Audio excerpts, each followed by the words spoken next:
It's a great honor. Nice place. Very nice place.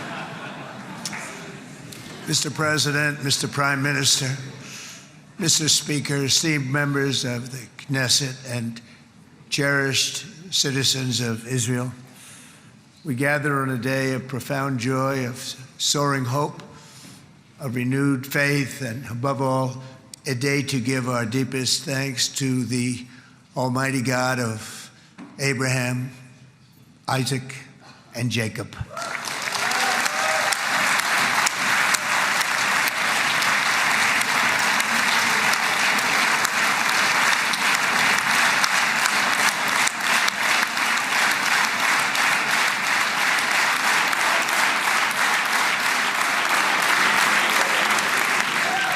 After 2 harrowing years in darkness and captivity, 20 courageous hostages are returning to the glorious embrace of their families, and it is glorious. 28 more precious loved ones are coming home at last to rest in this sacred soil for all of time. And after so many years of unceasing war and endless danger, today the skies are calm, the guns are silent, the sirens are still, and the sun rises on a holy land that is finally at peace, a land and a region that will live, God willing, in peace for all eternity.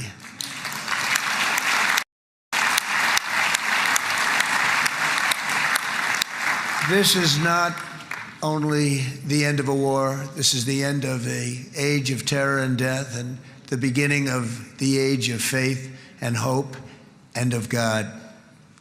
It's the start of a grand concord and lasting harmony for Israel and all the nations of what will soon be a truly magnificent region. I believe that so strongly. This is the historic dawn of a new Middle East. I want to express my gratitude to a man of exceptional courage and patriotism, whose partnership did so much to make this momentous day possible. You know who I'm talking about. There's only one, Prime Minister Benjamin Netanyahu. Bibi, please stand up.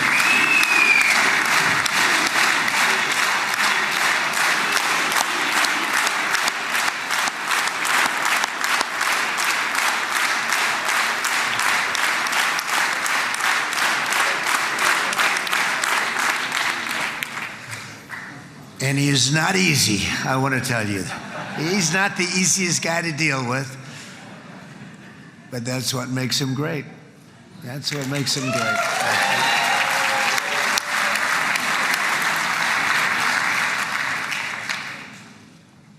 Thank you very much, baby. Great job.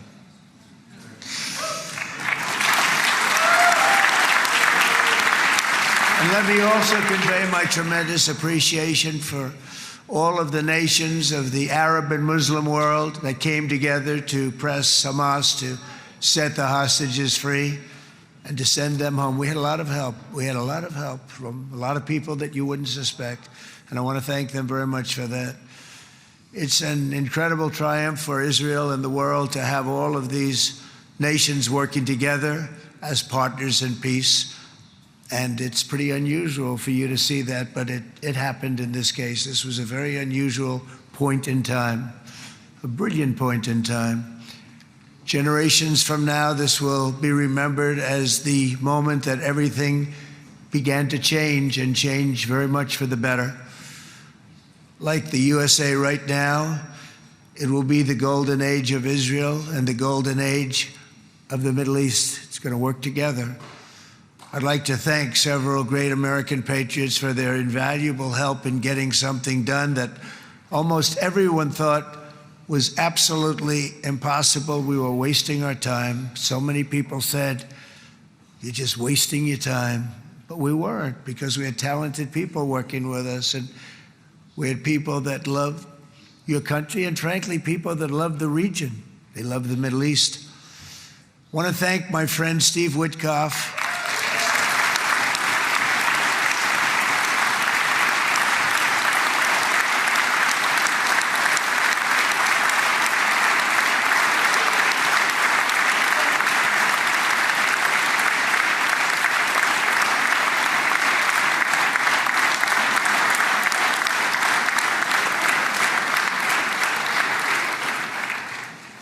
know, Steve was chosen by me. He never did this before, but I knew him as a few things. He was a great businessman, but I know a lot of great businessmen, to be honest with you.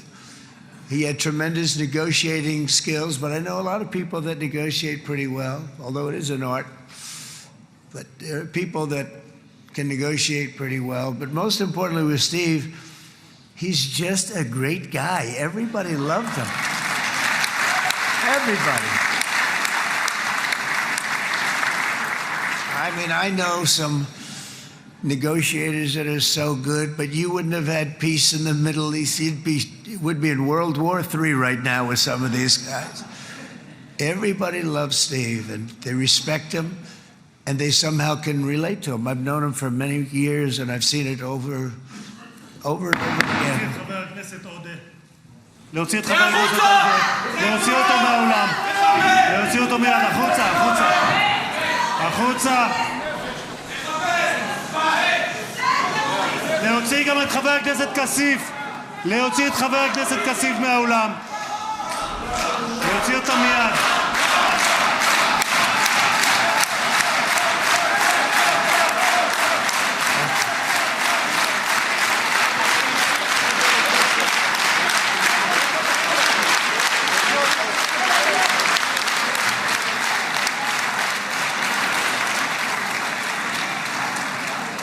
Sorry for that, Mr. President. Thank you. Please.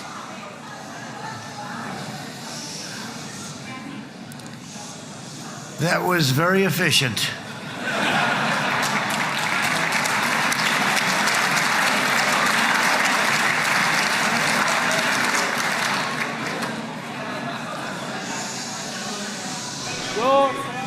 So back to Steve.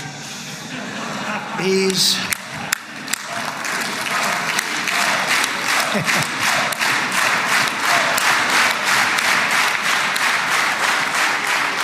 But I tell one story because he was so involved, and then we called in Jared. We need that brain on occasion. We got to get Jared in here. We got to get a certain group of people. But Steve started this all by himself. I call him Henry Kissinger, who doesn't leak. Okay? Henry is a big leaker. He leaked. Steve doesn't leak. Steve just wants to get the job done. He wants to do what's right. But I'll give you just a quick story because, as you know, he's working on the war with Russia and Ukraine, a war that would have never happened if I were president. A shame. 7,000 young soldiers a week are being killed. More than that this last week. It's a shame. It should have never happened. But it did happen, and we won the race, and I took over this horrible war that's been raging, and I thought it would be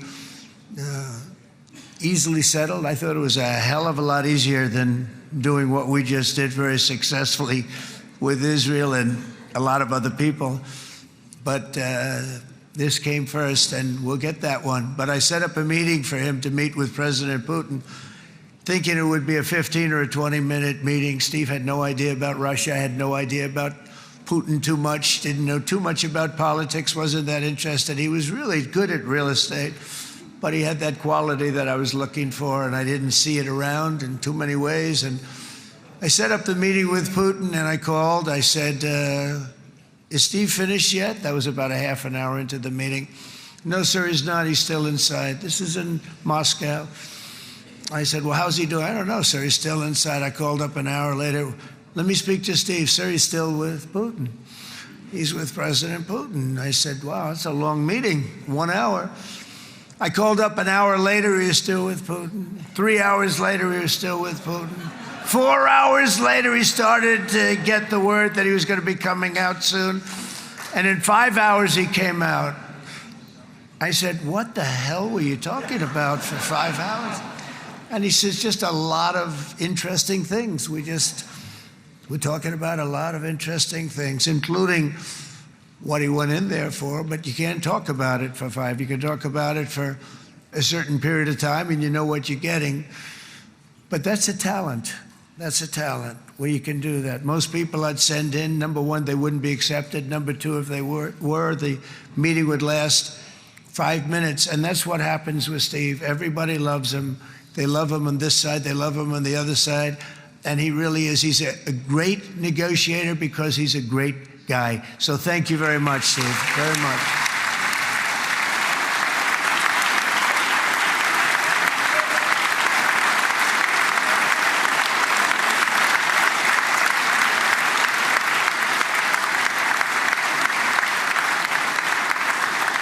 And let me also give a very special thanks to someone who truly loves Israel. In fact, loves it so much that my daughter converted. My daughter converted. I didn't know this was going to happen. And Ivanka's here.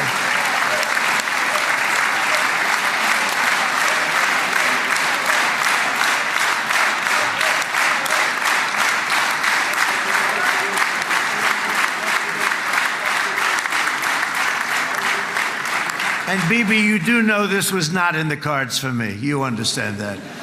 And she is so happy, and they are so happy. At least I think they're happy. If they're not, we have a big story, right? No, they have a great marriage, and they get along great. They're best friends. They have a very special relationship. But Jared has been so helpful. He really did something very special. He established the Abraham Accords with a group of very wonderful people. I like calling it the Avraham Accords because people that, right? Avraham. It's so cool. It's so much sort of nicer, you know, the Abraham versus the Avraham.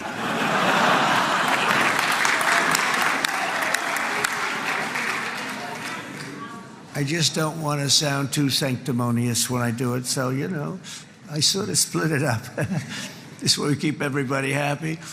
But we have some very great talent, and they have no excuses for anything that's taken place because we had some unbelievably good people working on this. And then you're going to add a man named Marco Rubio, who is also here.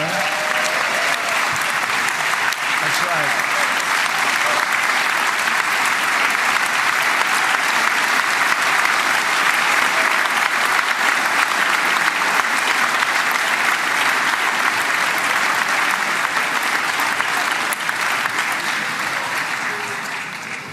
And I have a prediction that Marco will go down, I mean this, as the greatest Secretary of State in the history of the United States. I believe that. I believe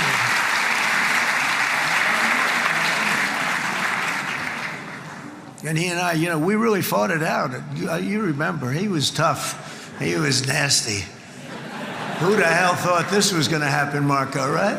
And now I'm saying he's going to go down as the greatest. He will.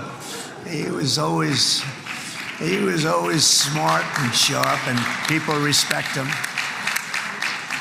And then we have somebody who's young, but an unbelievable leader. I saw it a long time ago, and he's turned out to be even better than we thought. Right, Susie? I think even better.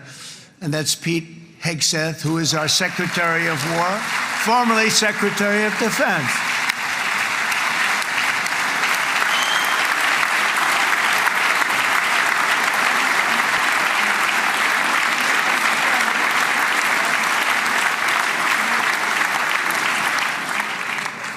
And as you know, we decisively won World War I. We decisively won World War II decisively. And everything in between and everything before it, we won everything. And then they had the brilliant idea of changing the name from war, you know, it was war, to defense. And with that went a certain thinking. And we fought in a very politically correct way after that. We always had the strongest military, and now we have a stronger military than we've ever had before. Because of my first term, I've totally rebuilt the military, every aspect of it. But we have, if you think, we settled 8 wars in 8 months. I'm now including this one, by the way, if that's okay. They may say, well, that was quick. because yesterday I was saying 7, but now I can say 8. The hostages are back. The hostages are back.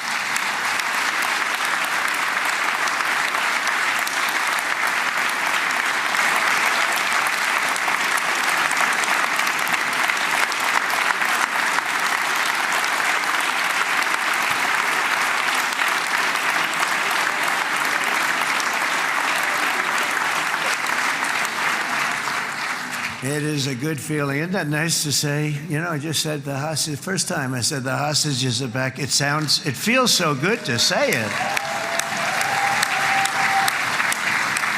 But when you settle 8 wars in 8 months, that means you don't like war. Everyone thought I was going to be brutal. In fact, I remember Hillary Clinton during a debate, she said, look at him, he's going to go to war with everybody.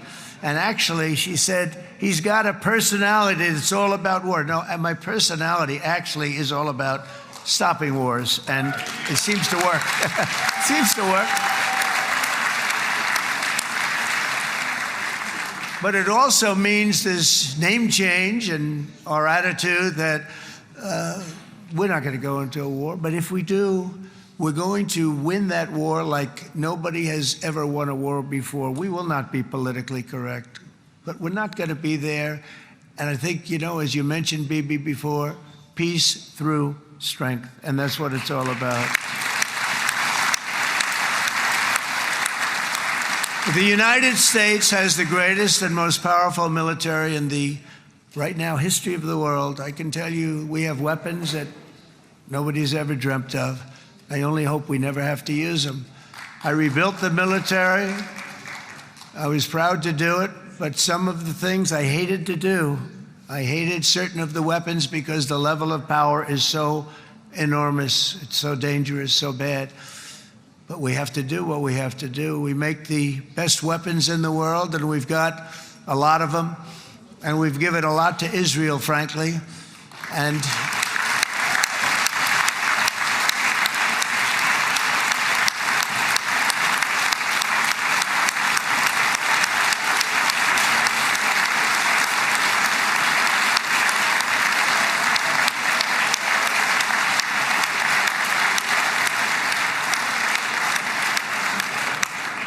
I mean, Bibi would call me so many times, can you get me this weapon, that weapon, that weapon? Some of them I never heard of, Bibi, and I made them. But we'd get them here, wouldn't we? And they are the best. They are the best. But you used them well. It also takes people that know how to use them. And you obviously used them very well. But so many that Israel became strong and powerful, which ultimately led to peace. That's what led to peace. So as we celebrate today, let us remember how this nightmare of depravity and death all began. 2 years ago, on the eve of the Simchat Torah holiday, thousands of innocent Israeli civilians were attacked by terrorists, and one of the most evil and heinous desecrations of innocent life the world has ever seen, the worst slaughter of Jews since the Holocaust. The cruelty of October 7th struck to the core of humanity itself. Nobody could believe what they were witnessing. The United States of America grieved alongside you, and we mourned for our own citizens who were so viciously taken that day. And to all the families whose lives were forever changed by the atrocities of that day, and all of the people of Israel, please know that America joins you in those two everlasting vows: never forget and never again.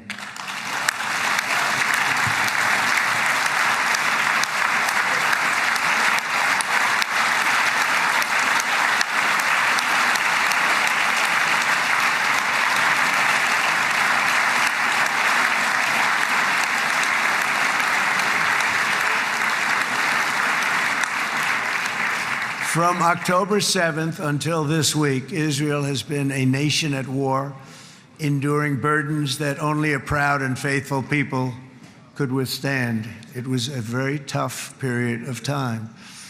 For so many families across this land, it has been years since you've known a single day of true peace. But now at last, not only for Israelis, but also for Palestinians and for many others. The long and painful nightmare is finally over. And as the dust settles, the smoke fades, the debris is removed, and the ashes cleaned from the air, the day that breaks on a region transformed, and a beautiful and much brighter future appears suddenly within your reach. This is now a very exciting time for Israel and for the entire Middle East, because all across the Middle East, the forces of chaos, terror, and ruin that have plagued the region for decades now stand weakened, isolated, and totally defeated. A new coalition of proud and responsible nations is emerging, and because of us, the enemies of all civilization are in retreat. Thanks to the bravery and incredible skill of the Israeli Defense Forces and Operation Rising Lion,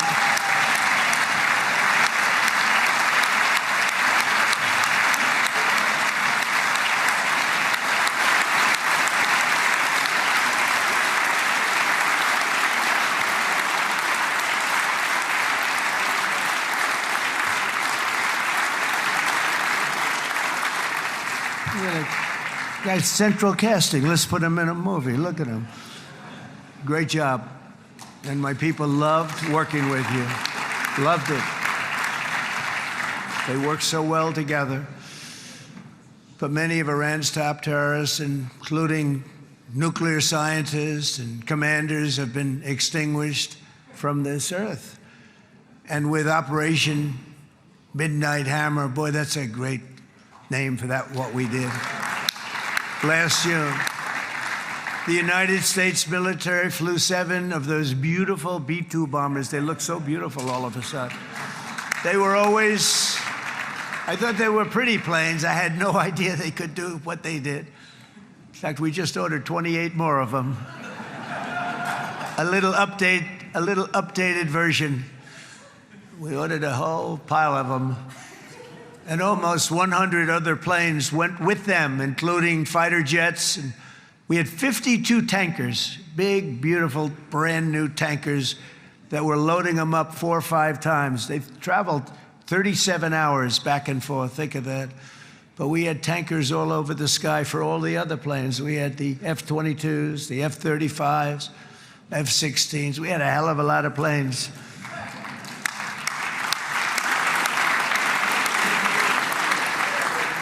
So we had 52 gas stations in the sky. That's what they call them. I'll tell you, I wouldn't want to be flying one of them. We have our great General Raisin Cain right here. General, stand up. This guy, what a general. Thank you.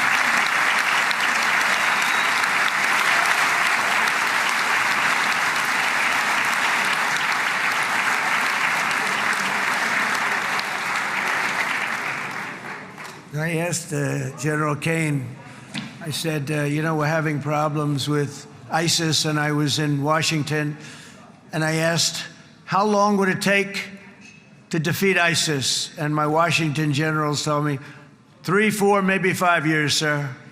I said, I don't get it. We got the best equipment in the world. Why?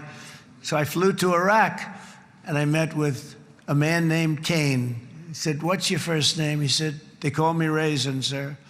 I said, wait a minute, your name is Raisin Cain? I've been looking for you for a long time. You gotta be kidding. So they told me 3, 4, 5 years to defeat ISIS.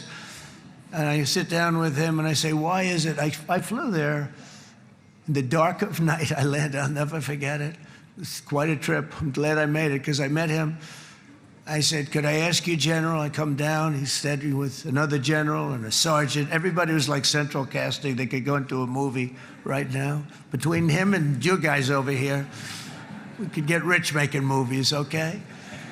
And they got along so great. That's the beautiful thing, that your military and our military, BB, got along so great. But what I was told by the television generals in Washington, we have the best equipment in the world. Why is it taking so long? And they said, 4 years. I said, so let me ask you, Raisin, how long would it take you to defeat ISIS? Sir, we can do it in 3 weeks, but you'll probably have some time left over. I said, you gotta be kidding. What the hell are you talking about? They said 4 years. I said, well, sir, look, it's not my place to say, but you're asking me the question. What you have to do is you hit them from the west, you hit them from the north, you hit them from the south, you hit them above, you hit them below. I said, so why didn't they do it? And he didn't want to speak badly of his superiors, which is hard to believe they were his superiors. It should have been the other way around a long time ago, because he's the one that did Operation Hammer. It was flawless. It was flawless. It was absolutely flawless. And I said, so you really think you can do it in 4 weeks? Yes, sir, 100%. You have to do it differently than they were doing it. They were using one base, and it was hundreds of miles away. And he says, we have all these portable bases all over the Middle East. And they didn't want to use them because they didn't want to offend the country where the portable, they wouldn't have even known what the hell the planes were going up, right? They wouldn't have known, but he said, no, they didn't want to defend anybody, offend anybody, and but we can do it in 4 weeks. I said, you sure about that? I'm going to call you back. I'll call you back on Monday. I'm going back to Washington. But you think 4 weeks? Yes, sir, I think we can do it in 4 weeks. We'll have time left over. So I call him on Monday. I say, you think you can do it? 4 weeks. I said, go ahead and do it. He did it. I'll tell you, he did it in 4 weeks, less than 4 weeks. So, General, stand up, please. Again, this is a real general. This is not a television general. He doesn't want to go on television.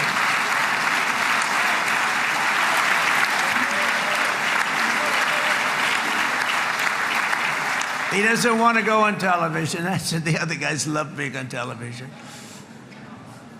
So we dropped 14 bombs on Iran's key nuclear facilities, totally, as I said originally, obliterating them. And that's been confirmed, and everybody understands it. Together we stopped the #1 state sponsor of terror from obtaining the world's most dangerous weapons. And if you think about it, if we didn't do that, and assuming we made the same deal that we have today, there'd be a dark cloud over this deal. And #1, it wouldn't happen because the other Arab and Muslim nations really wouldn't feel comfortable making the deal that we have now, right? If Iran had that nuclear weapon that they were about 2 months away from having. They would have had it in 2 months or maybe less than that. They were right at, this was our last shot. They looked at it for 22 years. This was our last shot. The pilots told me that. They said, 22 years, sir, they looked at it. Our predecessors looked, they studied it. 3 times a year would do drills on that exact attack. And boy, did they get it right. But let's assume they didn't, and let's assume there was large-scale nuclear weapons in the hands of Iran. We couldn't be here today. Even if we signed the deal, which we couldn't do because a lot of people would not want to have anything to do with it, we took a big cloud off of the Middle East and off of Israel.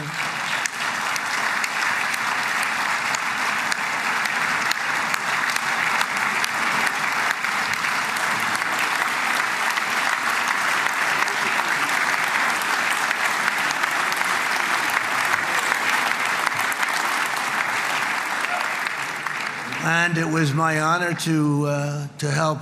But it isn't it true, though, that can you imagine the same, let's assume, Bibi, the same documents, we had everything the same, but you had somebody out there that was, in the opinion of everybody, all-powerful in the Middle East. They took a big hit, didn't they? Didn't they take a big hit? Boy, oh boy. They got hit from one side, from the other. And you know, it would be great if we could make a peace deal with them. And I think that's big. Would you be happy with that? Wouldn't it be nice, I think? Because I think they want to. I think they're tired. Somebody said, sir, they're starting their nuclear program again. I said, let me tell you something. They're not starting anything. They want to survive. The last thing they want to do is start digging holes again in mountains that just got blown up and start. They're not doing it. They want to survive, okay? But I think we have a chance. Steve, you, and I think Jared, come on, I'll call you back for another one. We always bring Jared when we want to get that deal closed. We bring Jared, but Steve, you and Jared and the General and Pete and Marco, you'll get that deal done easy. I think that'll be easy. But first we have to get Russia done. We got to get that one done. If you don't mind, Steve, let's focus on Russia first, all right? We'll get it done. In Lebanon, the dagger of Hezbollah, long aimed at Israel's throat, has been totally shattered. My administration is actively supporting the new president of Lebanon in his mission to permanently disarm Hezbollah's terror brigades. He's doing very well. And build a thriving state at peace with its neighbors. And you're very much in favor of that, I know. And good things are happening there, really good things. And with this week's ceasefire, we've achieved the most challenging breakthrough of them all. The most challenging breakthrough maybe ever. I mean, I've never seen anything like it. I've been involved in a lot of success. I have never seen anything like what's going on today all over the world. People are dancing in the streets, not just in Israel. They're dancing in the streets of countries that would have never danced in the street about what's happening today. They're dancing in those streets. So this long and difficult war has now ended. You know, some people say 3,000 years, some people say 500 years, whatever it is. It's the granddaddy of them all. And in an unprecedented achievement, virtually the entire region has endorsed the plan that Gaza will be immediately demilitarized, that Hamas will be disarmed, and Israel's security will no longer be threatened in any way, shape, or form.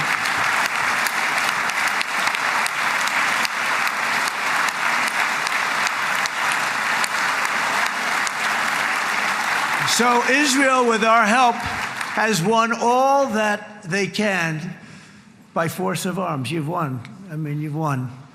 Now it's time to translate these victories against terrorists on the battlefield into the ultimate prize of peace and prosperity for the entire Middle East. It's about time you were able to enjoy the fruits of your labor. Mr. Opposition Leader. I said he's a very nice opposition leader. I think, no, he's a nice man.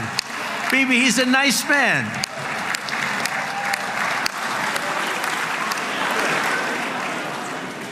He knows what he's doing, right? No, he's a very nice guy. Well, see, now you can be a little bit nicer, Bibi, because you're not at war anymore, Bibi.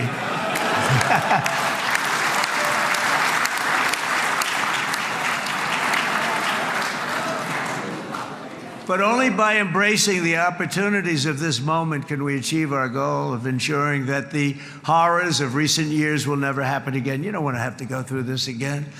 8 years ago, I came to this region on a very special first trip abroad as the President of the United States. I came here very early at your request.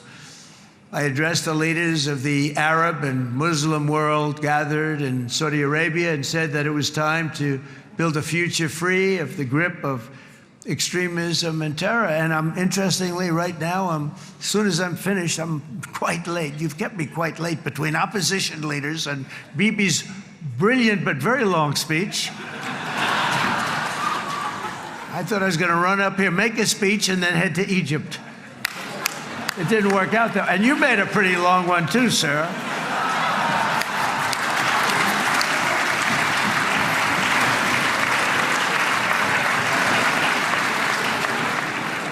But I liked what you all said. It could be worse. Supposing on top of it, I didn't like what you said. That would be no good, Ron, would it? Ron, you did a great job, by the way, Ron.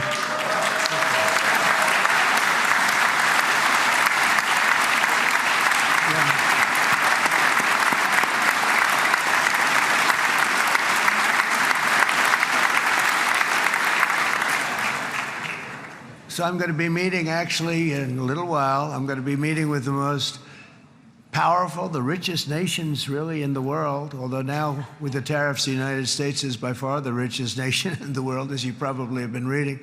But the richest nations, most powerful nations tremendous, headed by some tremendous people in many cases. Some cases I wouldn't say necessarily I would endorse, but I will tell you some incredible people that really helped us make this all possible. So I'll be going there. I'll be quite late. They might not be there by the time I get there, but we're going to give it a shot. But the journey we started back then led to the crushing defeat of the ISIS caliphate, to the monumental Abraham Accords, and ultimately to the historic ceasefire this week, in which many of those same nations really played a very pivotal role, I have to tell you. Steve will tell you that. Jared will tell you that. Together, we've shown that peace is not just a hope that we can dream about. It's a reality we can build upon day by day, person by person, and nation by nation. And because of that, the Middle East is finally ready to embrace its extraordinary potential. You have extraordinary potential in this region. It should now be clear to everyone throughout the region that decades of fomenting terrorism and extremism, jihadism and anti-Semitism have not worked. They haven't worked. They've been a disaster. They've just killed. They've killed. They've backfired completely and totally. They've just totally backfired. Everything that you thought, take it worst case, it's turned out to be worse than that. They have not worked. From Gaza to Iran, those bitter hatreds have delivered nothing but misery, suffering, failure, and death. They've served not to weaken Israel, but to annihilate the very forces that did the most to foment this hatred. And it's really, everybody that's tried it has become irrelevant. Meanwhile, we've seen those nations that set aside their differences, reached across ancient divides, and pursued engagement are now among the most successful in the region. They're getting along with Israel, and they're doing great. And I can tell you the 4 nations that joined the Abraham Accords early on, and you'd all be doing me a favor, and I'm going to be saying this in a little while to some other friends, would love you all to, is this right, Jared? Join up in the Abraham Accords. We have to join up and get together. You can have that whole thing filled out. We had a very weak administration, worst president in the history of our country by far. And Barack Obama was not far behind, by the way.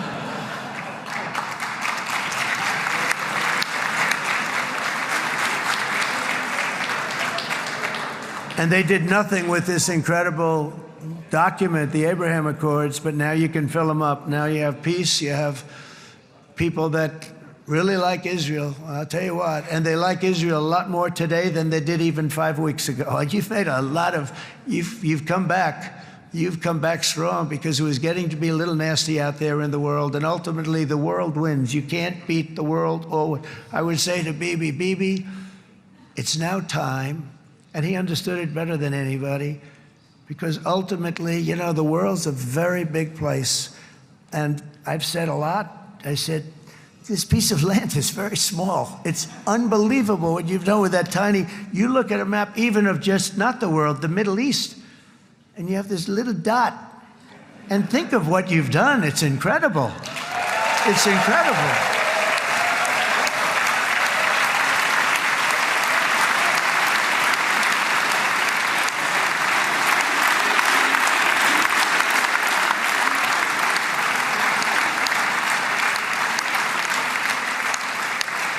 But the world is loving Israel again. And I said to Bibi, the world is big and it's strong. And Ron, ultimately, the world wins. And we don't have to worry about that now. But there was getting to be a period of time over the last few months, the world wanted peace and Israel wanted peace. Everybody did. Everybody did. And what a victory it's been, right? What a victory it's been. If you would have gone on for 3-4 more years, keep fighting, it was getting bad. It was getting heated. The timing of this is brilliant. And I said, Bibi, you're going to be remembered for this far more than if you kept this thing going, kill. it would not be the same. And I just want to congratulate you for having the courage to say, that's it, we've won, and now let's enjoy our lives and let's rebuild Israel and make it stronger and bigger and better than it's ever been before. We're going to do that. Took a lot of guts. And the choice for Palestinians could not be more clear. This is their chance to turn forever from the path of terror and violence. It's been extreme, to exile the wicked forces of hate that are in their midst. And I think that's going to happen. I've met some people over the last couple of months that want to see it happen very much. And after tremendous pain and death and hardship, now is the time to concentrate on building their people up instead of trying to tear Israel down. We don't want that to happen again. And the total focus of Gazans must be on restoring the fundamentals of stability, safety, dignity, and economic development so they can finally have the better life that their children really do deserve after all these decades of horror. I intend to be a partner in this effort in the sense that we're going to help and we're going to do something that became unbelievably popular. Everybody wants to be on it. It's called the Board of Peace, okay? How about that? Is that a beautiful name? Like a Board of Peace.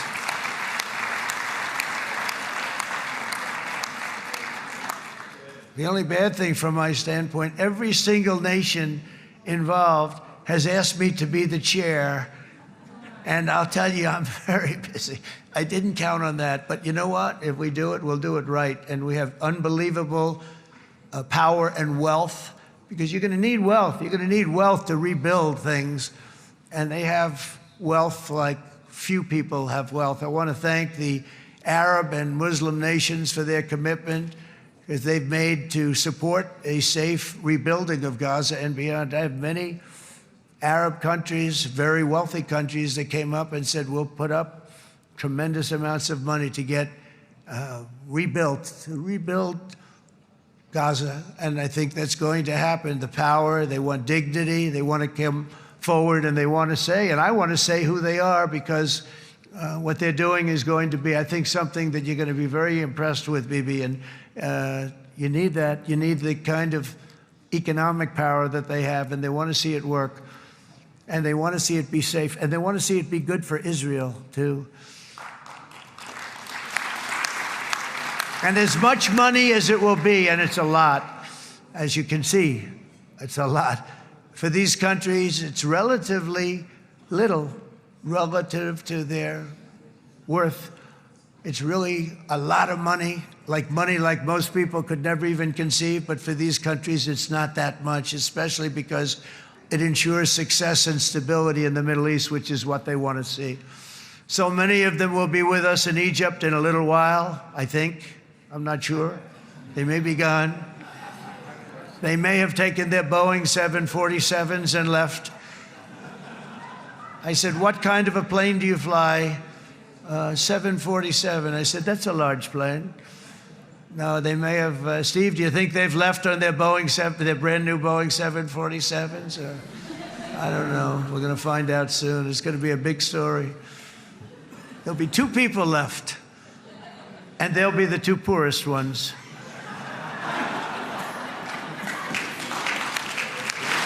But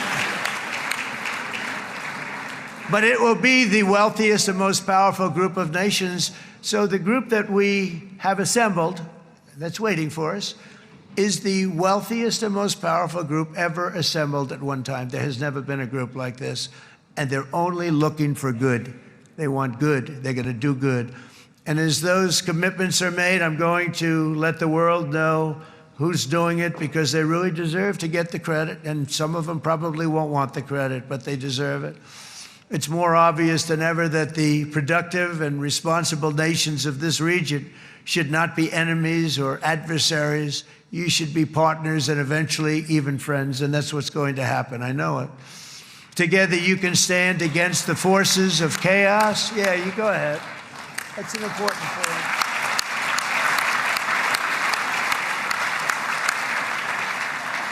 Because you can stand against the forces of chaos that threatened all of your interests, and it's always a big threat, and unleash incredible prosperity and opportunity for all the people of these lands. And that's what's going to happen. You're going to unleash numbers and success, the likes of which Israel has never been able to think of, because you're so firm, and you should be, and you've done the right thing in defending yourself.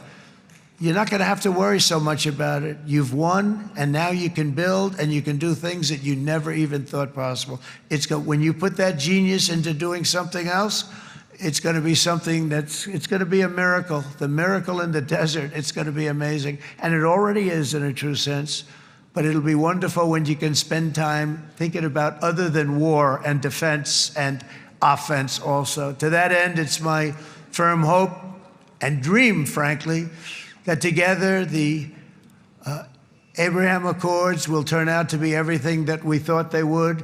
Those 4 countries were very, very brave in doing it. They did it at a very early point, and every single one of them benefits unbelievably financially.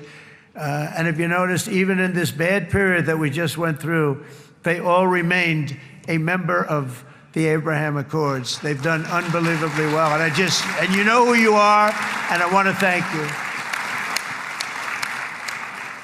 And they've stayed because of loyalty, but they've also stayed because it was really good business. They've made a lot of money being members, and you're going to all, I hope that every one of the countries that we're seeking, Jared, I hope they join quickly. No games, no nothing. Just join, get it. It's going to be a great peacemaker. It's really going to bring it together beyond anybody's wildest dream. So instead of building fortresses to keep enemies at bay, the nations of this region should be building infrastructure to weave your commerce closer together, because you've got to compete with the big world out there in commerce now. It's a different kind of competition. Instead of making weapons and missiles, the wealth of this region should flow to schools and medicine, industry, and frankly, the new hot thing, artificial intelligence. It's a lot of intelligence you're going to have to be thrown off to pay back these sums of money that they're doing. But that's really the hot one. And I might say that the United States, a year ago, was a dead country. I say it to people. I heard it first from the King of Saudi Arabia. I then heard it from UAE. I heard it from Qatar. I heard it from many other countries. A year ago, the United States of America was a dead country. Now it's the hottest country anywhere in the world. It is the hottest. There's no question about it.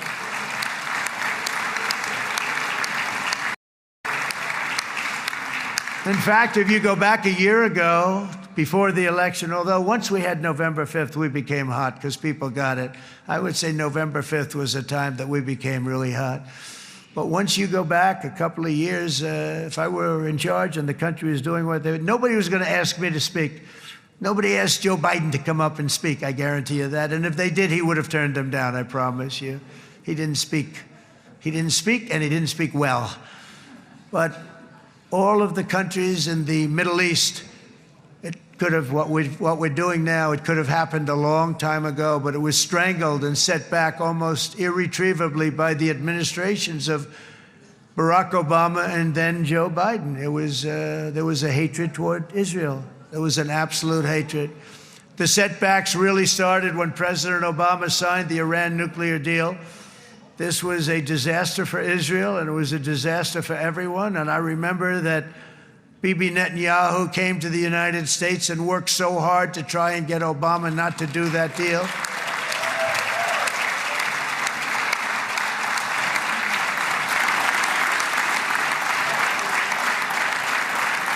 He worked so hard. But it was like talking to a wall. I remember him telling me it was like talking to a wall. They wanted to go with Iran. They chose Iran, frankly, over a lot of other good nations, but specifically Israel. And that was the beginning of a very bad period of time. You had Obama go out, and the Iran nuclear deal turned out to be a disaster. And by the way, I terminated the Iran nuclear deal, and I was very proud to do it.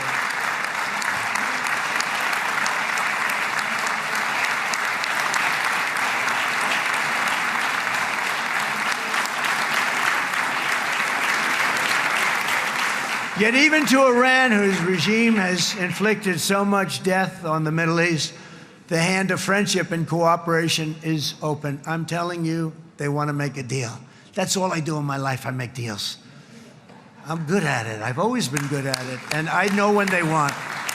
Even if they said, we don't want to make a deal, I can tell you they want to make a deal.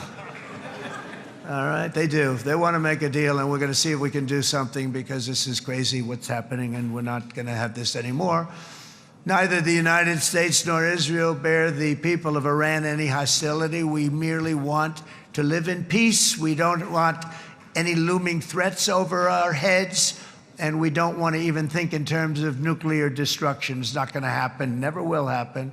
There's nothing that would do more good for this part of the world than for Iran's leaders to renounce terror, stop threatening their neighbors, quit funding their militant proxies, and finally recognize Israel's right to existence. They have to do that. They have to do that. And to Iran, and as you know, this is not said out of weakness. There's no weakness. But I'm going to say this, that we are ready when you are, and it will be the best decision that Iran has ever made. And it's going to happen. It's going to happen. And they're good people. I know a lot of Iranians in the United States. They're good people, smart, hardworking people. They don't want to see what's happened to their country. The story of fierce Israeli resolve and triumph since October 7th should be proof to the entire world that those who seek to destroy this nation are doomed to bitter failure. The state of Israel is strong, and it will live and thrive forever.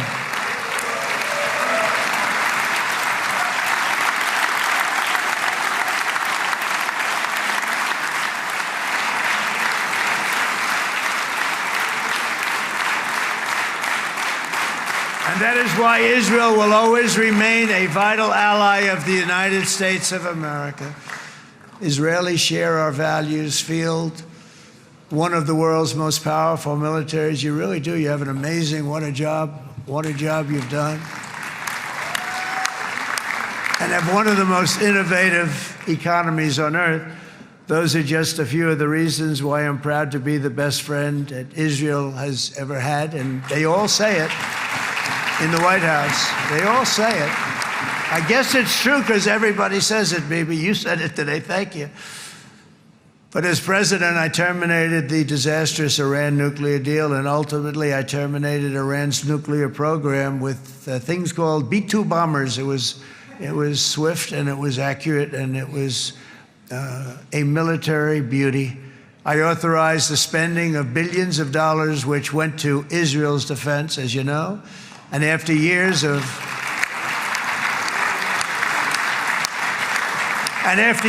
broken promises from many other American presidents, you know that, they kept promising. I never understood it until I got there. There was a lot of pressure put on these presidents. It was put on me too, but I didn't yield to the pressure. But every president for decades said, we're going to do it. The difference is I kept my promise and officially recognized the capital of Israel and moved the American embassy to Jerusalem.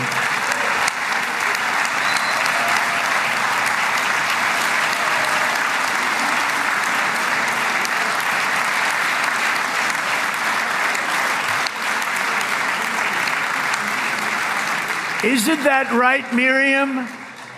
Look at Miriam. She's back there. Stand up, Miriam. Stand up.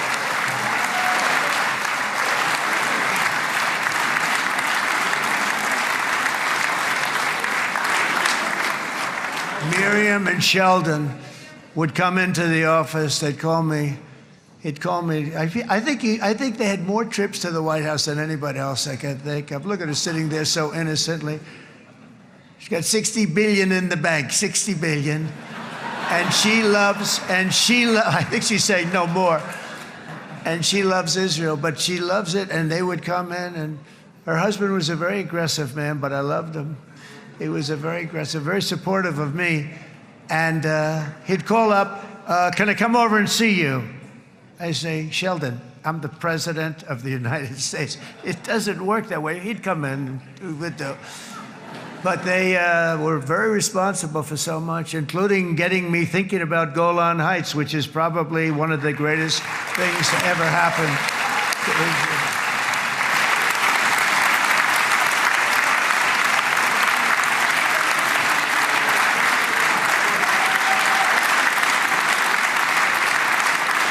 Miriam, stand up, please. She really is. I mean, she loves this country.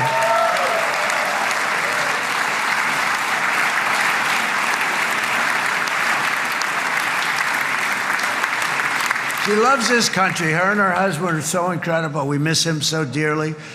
But I actually asked her, I'm going to get her in trouble with this, but I actually asked her once, I said, so Miriam, I know you love Israel.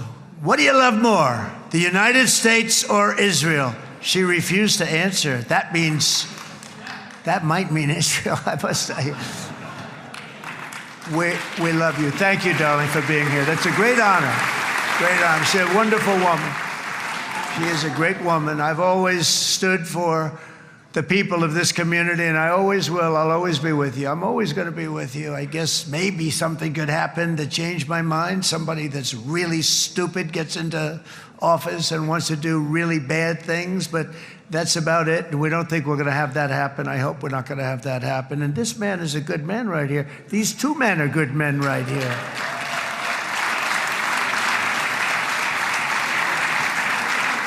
Hey, I have an idea. Mr. President, why don't you give him a pardon? Give him a pardon. Come on.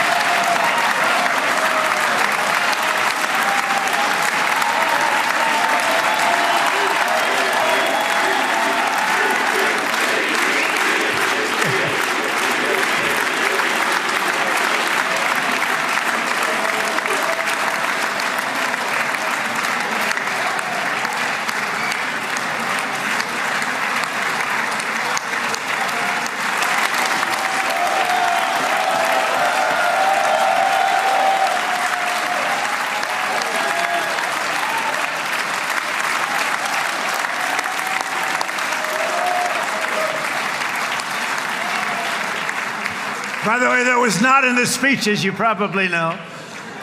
But I happen to like this gentleman right over here, and it just seems to make so much sense. You know, whether we like it or not, this has been one of the greatest wartime presidents. This has been one of the greatest wartime presidents. And cigars and champagne, who the hell cares about that?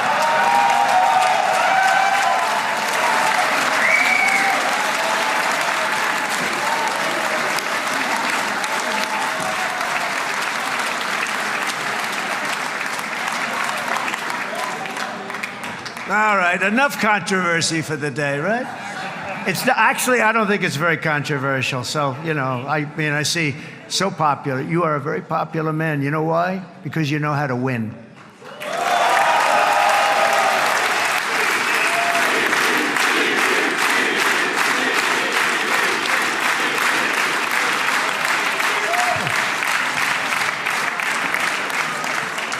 Over the past 2 years, I've met many of the families of the Israelis taken hostage and those that were taken hostage. Unbelievable. I've looked into their eyes. I've seen the worst nightmares of their suffering, but I've also seen something else, the beautiful love of the people, the love of people, frankly, that hold things together, the love that gives you the courage to carry on through thousands of years of persecution and repression and to emerge with the heart of David.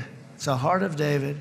It's that love that's defeated the enemies of civilization, built this incredible country and this unbelievable economy, and forged one of the great democracies of the world.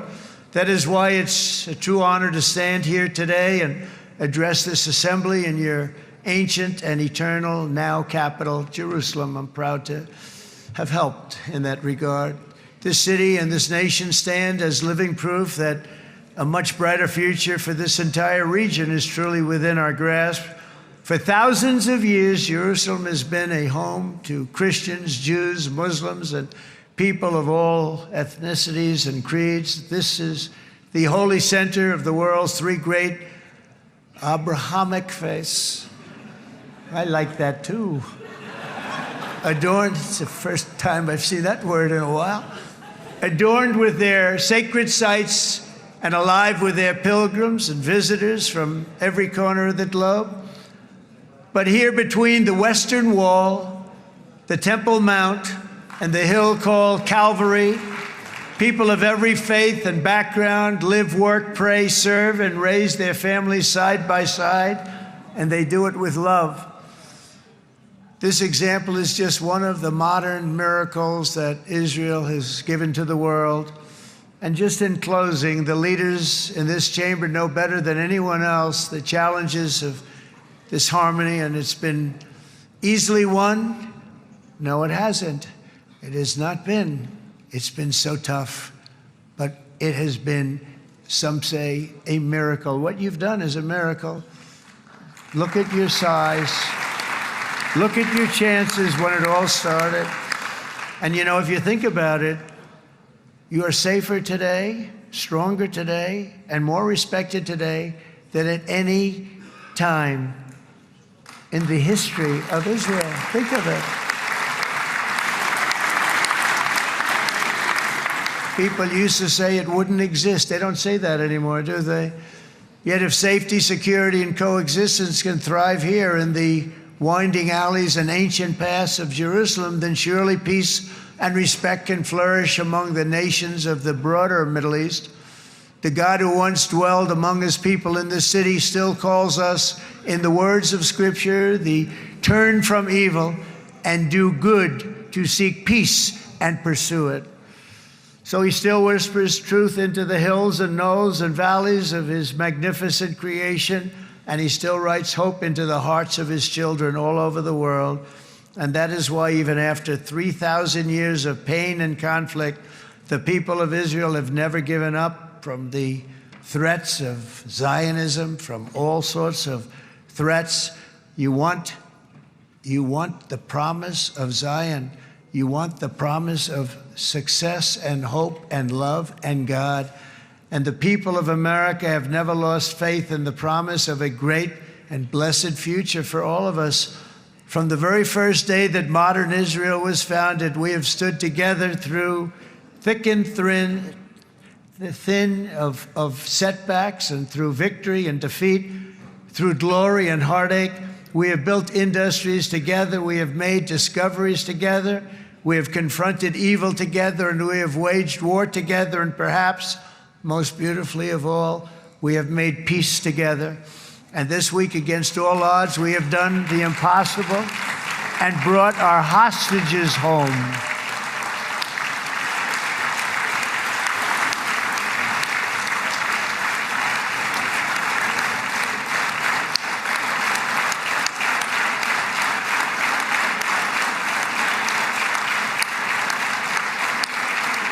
So now we're going to forge a future that is worthy of our heritage. We're going to build a legacy that all the people of this region can be proud of. New bonds of friendship, cooperation, and commerce will join Tel Aviv to Dubai, Haifa to Beirut, Jerusalem to Damascus, and from Israel to Egypt, from Saudi Arabia to Qatar, from India to Pakistan, from Indonesia to Iraq, from Syria to Bahrain, Turkey to Jordan, the United Arab Emirates to Oman, and Armenia to Azerbaijan, another war that I just settled. We are going to have hope, harmony, opportunity, and happiness here in the spiritual and geographic center of the entire world. That's what you are. Israel, America, and all of the nations of the Middle East will soon be safer, stronger, greater, and more prosperous than ever before.